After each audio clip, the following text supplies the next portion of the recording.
In social psychology, there are a lot of theories that suggest that diversity and exposure to different people and different viewpoints can impact not only organizations, but also the broader society. So one example of this would be Allport's intergroup contact theory, which essentially suggests that if you are exposed to people who are different from you in terms of your race or your gender, that really facilitates more kind of intergroup cooperation. It helps with prejudice reduction, and ultimately can sort of help people form more positive attitudes towards people who are different from them in the society more broadly.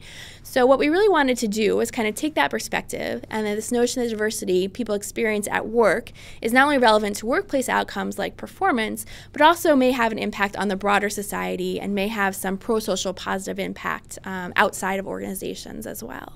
We looked at how the effects of gender on workplace charitable giving would operate at both the individual and the work unit level of analysis. So we were looking at both how do women give and how does their giving behavior compare to that of men, and also what was the effect of a percentage of women in the work unit kind of controlling for any individual level effects.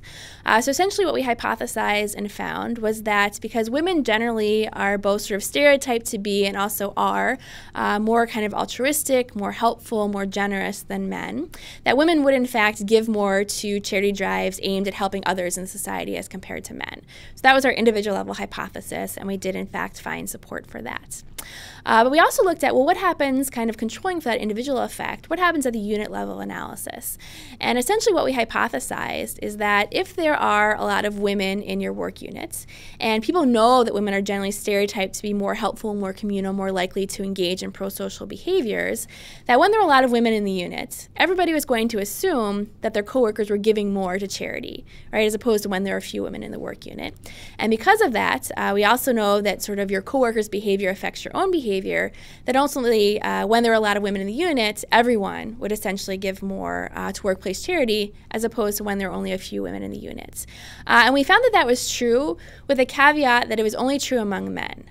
So essentially, as the percentage of women in the work unit increased, the men in the unit also gave more to workplace charity.